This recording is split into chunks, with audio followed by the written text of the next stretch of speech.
It's a pretty convoluted one, this one. Just when you think you're done, something else happens. But we'll see how we get on with this one.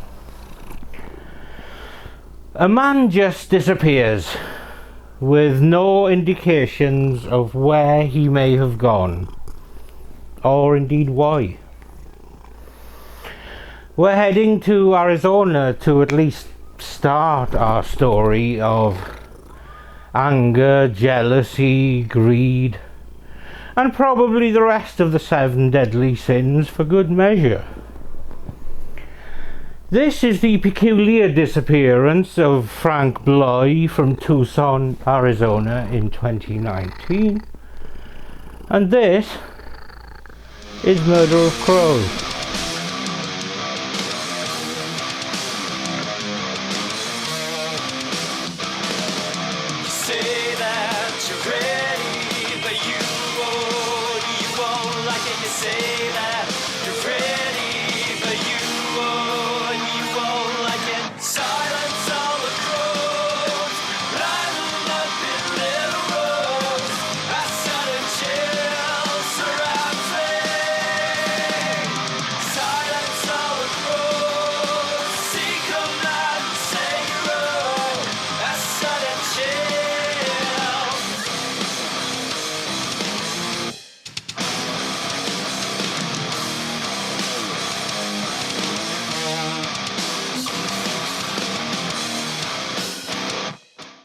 So we're in Tucson, Arizona for the start of this episode, with its dusty landscapes and mountainous terrain. But our story starts with an explosion and fire at a home in Tucson. And it was a home that belonged to 72-year-old Frank Bly. Now, Frank was an Air Force veteran. And in his later years, his interest in firearms grew, and he became an avid gun collector. The explosion and fire at Frank Bly's home awakened everyone in his Tucson neighborhood at around 4 a.m. on April the 16th, 2019. By the time firefighters put the fire out, the home was destroyed. When firefighters raked through the ashes, they could find no trace of Frank. The veteran was missing, but it wasn't just the man that was absent when he should have been in or around his home. Several of the guns from his precious collection appeared to be missing, and one of his vehicles was also not at the home. Now, this opened up the possibility that Frank had taken his most favoured weapons and disappeared, destroying his own home on the way out. Was he in trouble? Was he running away from debt or bad people?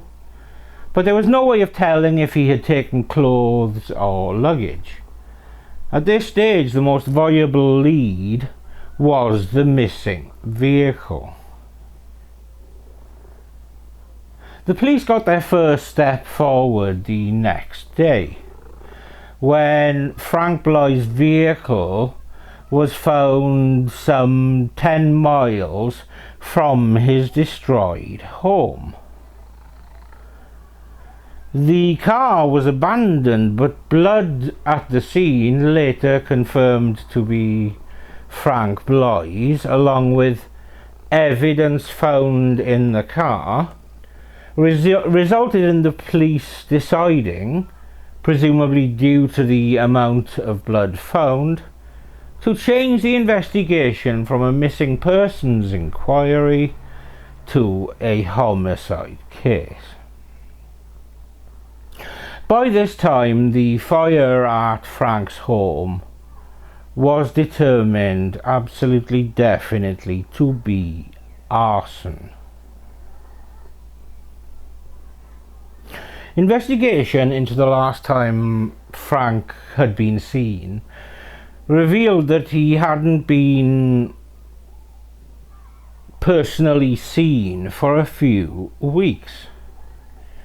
A bartender at one of Bly's usual bars told police that she'd seen him a few weeks previously with his friend Sue. Bly's brother William, better known as Skip, confirmed that Bly and 58-year-old Susan Barksdale had been good friends for years. And when officers talked to the woman, she said she last saw Bly with her husband Blaine on April the 12th, 4 days before the fire, and didn't know where he was now. After this initial contact with Susan Barksdale, police were unable to follow up with either Sue or Blaine Barksdale, as neither of them could be contacted. 1 week after the fire at Frank Bly's home, Susan Barksdale's daughter called authorities to say that she'd got a disturbing call from her mother. And Susan's daughter Jada said after the fact, "She called me from a random number and she's like, I got to go, I got to leave town." She was panicked. And Jada told police that she believed her mother was in danger from Blaine Barksdale, with Jada going on to say, "I believe Blaine saw Frank as a threat. He knew that Frank and my mother had been good friends for many years. Blaine had a lot of control over my mum, and he was very verbally, emotionally, and eventually physically abusive with my mother." Jada also told the police that Frank Bly had confronted Blaine Barksdale about his abuse of Susan previously, and the now very worried daughter believed that Blaine Barksdale had taken her mother hostage, with Jada saying, "I was really concerned that he would just kill her. I believe her life was absolutely in danger." Now, officers located the Barksdale home about 4 hours north of Tucson in Show Low. But all signs pointed to the couple having packed up and shipped off. Do we find that curiously coincidental and somewhat suspicious? Yes, I really think that we do. So now the strange pair were prime suspects and were officially on the run. But what they did find at the Barksdale home that helped them move forward were mobile phones.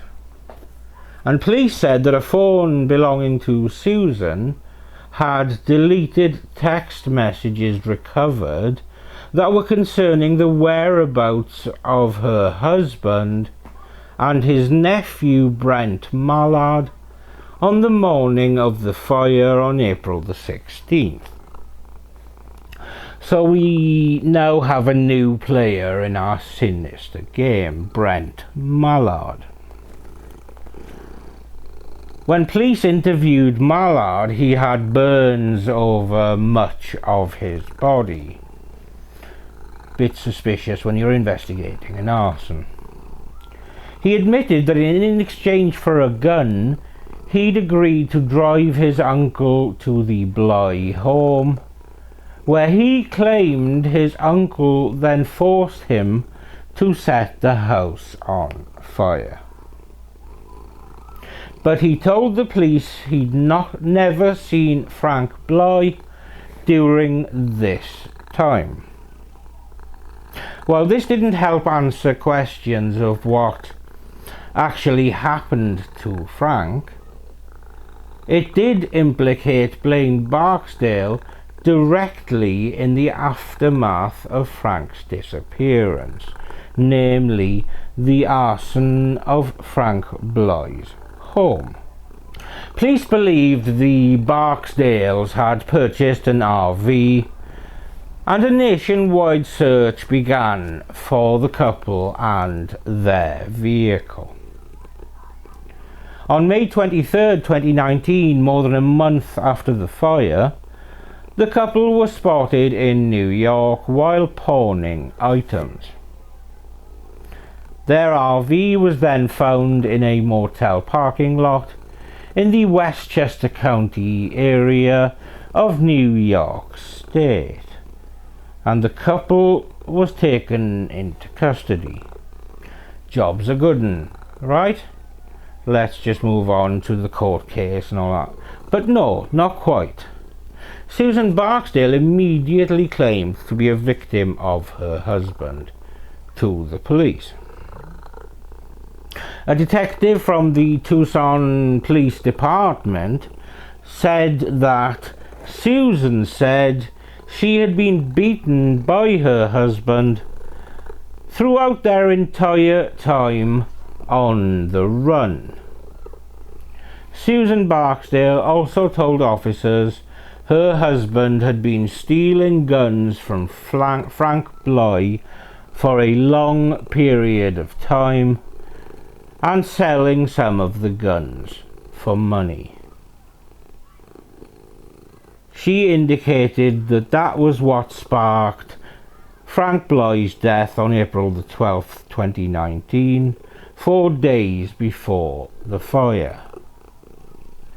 She alleged she was visiting Bly at his home when her husband arrived and the men got into a fight after Frank confronted Blaine about the missing guns and whether he, meaning Blaine, had been involved in taking them.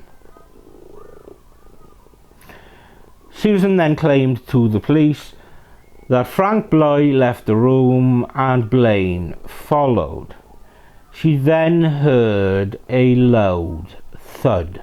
When Susan followed the men, she saw Frank laid out on the ground with his head covered in blood, and her husband was standing over the stricken veteran.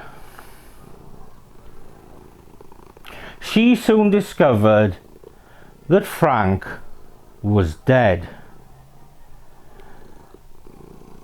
And then, with Frank dead, Susan told the police that her husband forced her to clean up the blood while he moved Frank's body, and she claimed that she didn't know where the body was taken. Now, this should have been the end of the story until the case went to court and they could play he said, she said, with the authorities continuing to investigate in the meantime to strengthen their case and perhaps work out the truth between the two warring sides. But wait, dear viewer, we're not there yet, as we have another chapter to go before we enter the courtroom. And this part of the tale will show us that Susan Barksdale is not quite the victim that she made herself out to be. Blaine and Susan Barksdale were to be extradited from New York State back to Arizona, and specifically back to Tucson. While being transported across the country to face the murder charges, they used a medical emergency ruse and then overpowered 2 security guards. They tied them up and left them with a 3rd uninvolved prisoner near to a rural Arizona town. Speaking after the fact, a U.S. Marshal for Arizona State said that a privately operated prison transport van had departed from Blanding, Utah on Monday afternoon when Susan Barksdale pretended to have an intestinal issue. And the performance was clearly strong enough that they felt they needed to pull over. The guards were unarmed and at that stage did not feel the need to take a handgun that would have been available inside a locked box. But Susan and Blaine Barksdale charged at them once they opened the rear compartment. The male and female guards weren't physically injured, but the Barksdales used shoelaces to bind them and then put them in the back with a 3rd inmate being transported who wasn't involved in this escape attempt. And they also took a key to free themselves of waist restraints that they were required to wear. The Barksdales drove the van to the town of Vernon, Arizona, where they met up with a friend who gave them access to his red GMC pickup truck. From there, each of them drove away in one of the vehicles for about 40 miles, and they abandoned the van near the town of St. John's, Arizona. The couple took off with the money in the guards' wallets, which really wasn't very much, but they were likely unaware of the handgun, which was still safely stored in the lockbox. The guards and the other prisoner were left behind. It took the guards 2 to 3 hours to break free, eventually kicking out some windows. By the time authorities reached the area, the Barksdales had been gone for several hours. The 3rd prisoner had since been taken to his intended destination, which was a southern Arizona jail. The U.S. Marshals offered a $20,000 reward, which was $10,000 for each suspect, for information leading to their arrest. As you all know, there's been a massive manpower search for 2 fugitives. The search for Blaine Barksdale, the Arizona murder suspect who escaped custody with his wife, Susan, intensified today as the U.S. Marshal Service added Blaine to its 15 most wanted list. Persons placed on the U.S. Marshals top 15 list are usually career criminals with histories of violence and whose instant offenses pose a significant threat to public safety. Blaine Barksdale has a dubious distinction of fulfilling that requirement. Being placed on our top 15 list prioritizes the investigation and apprehension and also raises the award amount to up to $25,000.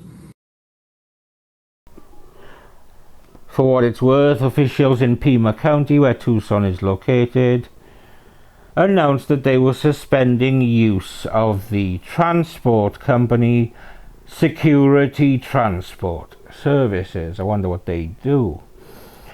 pending a review of the escape.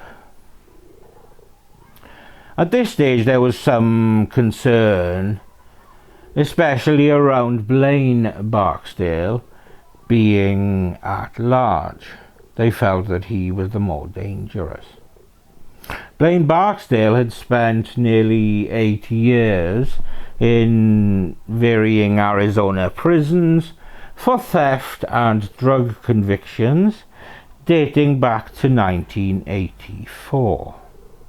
He was released in January of 1993.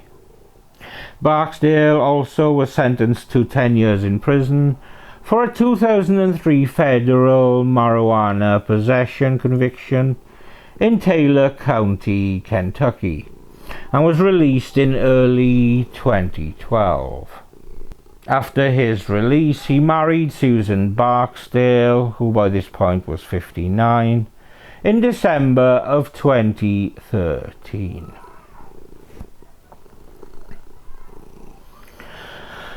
While the authorities tried to find the slippery, evasive couple, the investigation into Frank's death and the reasons for it continued. As police tried to track down Frank Bly's missing guns and figure out if the Barksdales had access to any of them while they were on the run, they discovered from a buyer of some of the pieces that Susan Barksdale had sold some of the guns, not her husband. So it was not just Blaine Barksdale committing criminal acts.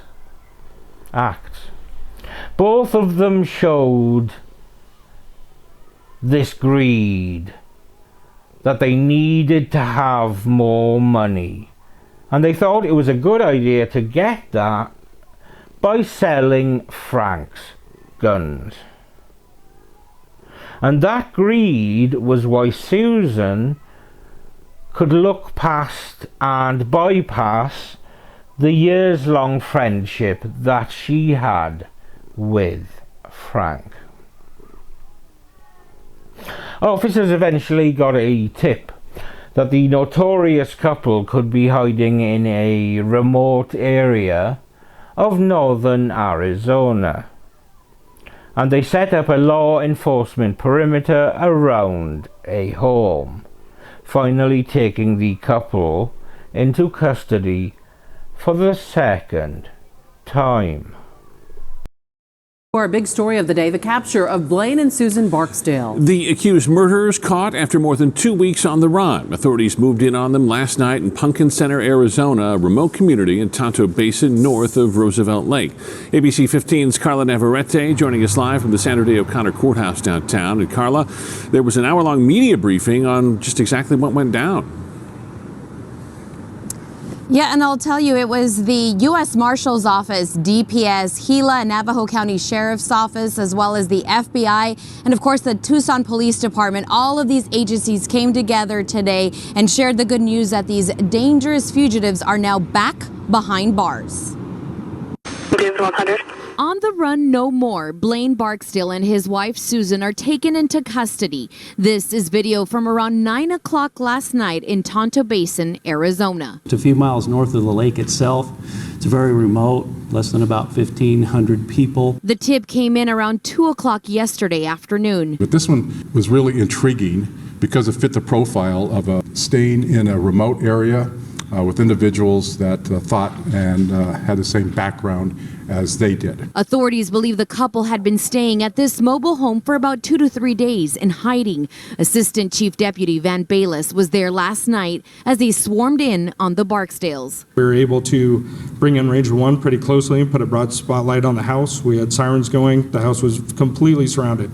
360 degrees by vehicles, and about 50 individuals, law enforcement officers from multiple agencies. First, the homeowner came out confirming the two fugitives were inside. Susan Barksdale came out first, then Blaine. He became verbally abusive, also made some pretty aggressive movement towards individuals. A taser gun and a beanbag round got Blaine to go down and allowed for law enforcement to take him in without anyone being hurt. He even had a few words for Bayless and his fellow officer. He told a trooper and myself, "Be safe out there, it's dangerous." And I thought that was pretty interesting, as we've been working 16 hours around the clock looking for him, and a lot of other folks have gone to jail because of their flight as we were working through leads and tips.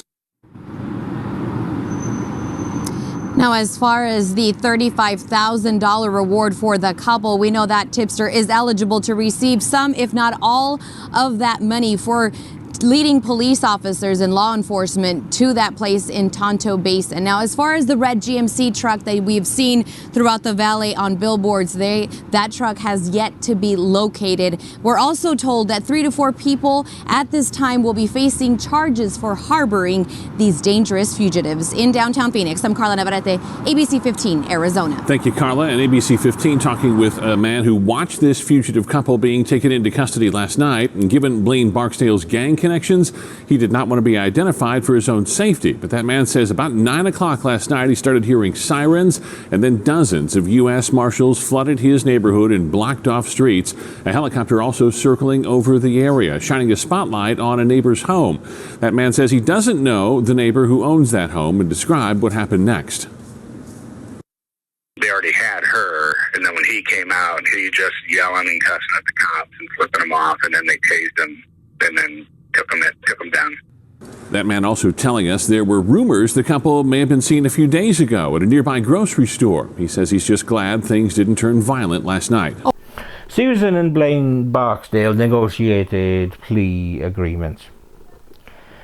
Blaine's included sharing the location of Frank Bly's body, and on January the 4th, 2022, after a long search, Bly's remains were found over a cliff in Salt River Canyon in Arizona. Blaine Barksdale was charged with second-degree murder and will be released from prison in 2041 at the age of 77. His nephew Brent Mallard pled guilty to arson and was sentenced to 7 years of probation. The leniency was presumably on account of his being very forthcoming with and helping the police. Now hold on to your socks, this is where it gets shitty. Susan Barksdale pled guilty to manslaughter and will be released in 2023 after serving 4 years in prison at the age of 63. A husband and wife were sentenced today in a murder case that drew national attention when the couple became fugitives for several weeks. KGUN 9 on your side's Craig Smith has the fates of Blaine and Susan Barksdale. It has taken almost 3 years to get to this day, the end of a murder case with the disappearance of a man and a manhunt, 2 manhunts really, that ran cross-country. Blaine Barksdale was accused of killing Frank Bly and burning Bly's home and car. No motive has been posed for Bly's death, but his family has said he had about 100 guns that have not been found. The Barksdales allegedly pawned some of Bly's guns on the East Coast. The Barksdales became fugitives twice over. U.S. Marshals found and arrested them in upstate New York near the Canadian border. A private transport company was moving the couple back to Arizona when they overcame the guards and were on the run again for about 2 weeks before marshals found them in a remote part of northern Arizona and arrested them again. The location of Bly's body has been a mystery, but it came out in court today that Blaine Barksdale revealed the location as part of his deal to plead to second-degree murder. Details of the location were not discussed in court. But Tucson police shared photos of the spot where they recovered Bly's body in Gila County. On a remote link, Bly's brother Skip told the judge how cold-blooded the murder was. Blaine Barksdale spoke and said he's sorry. I don't know what happened. I honestly don't. It was a joke thing. And you know what? Like I said, I'm not going to make excuses. What I've done was wrong. I'm very, very sorry. I'm very sorry for you and your family.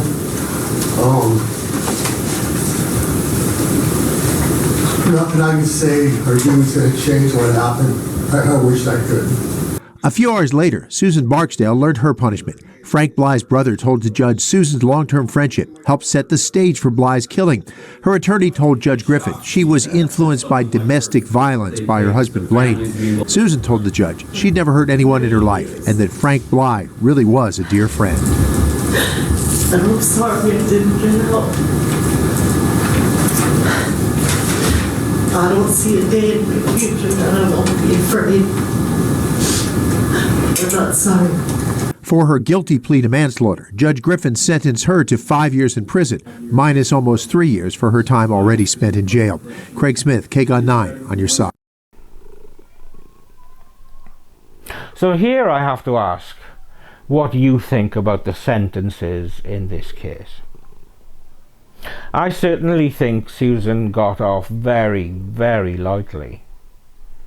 I've been unable to find any information about if or when Susan was released from prison, but I can only assume that she is now out and about and thinking about somebody else that she can con. And that was the twisting and turning case surrounding the murder of Frank Bly and the greed of the couple that masqueraded as friends to the Air Force veteran. The convoluted nature of the story means it would be very easy to forget the victim in this case, but I am determined not to let that happen. So let's talk about Frank Bly. It was on a drizzly Friday in 2022 that Frank Bly's brother, 72-year-old William Skip Bly, opened a small box and spread his brother's ashes in front of their mother's gravestone. An honor guard recognized the former US Air Force sergeant who served 2 tours in Vietnam as a helicopter mechanic. Frank, Skip, and their sister Valerie grew up in the Hall Meadow and West Street areas of Goshen. A graduate of St. Francis School in Torrington and Wamogo High School in Litchfield, Frank moved to Tucson in the mid-70s, preferring the climate there to that in New England. He remained in Tucson after retiring from the US Air Force and the US Customs and Border Patrol, where he had a high security clearance for covert missions through the Strategic Air Command. And as I said, he also completed 2 tours of duty in Vietnam. He was a lifelong bachelor and he remained very close with his brother in Goshen and his sister in Maine, each of whom called regularly.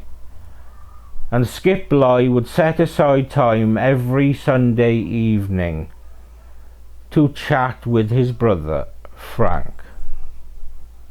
He deserved to have a peaceful life, but his so-called friends wanted to profit from their friendship, with the veteran ending up dead after confronting the people who had been stealing his precious firearms.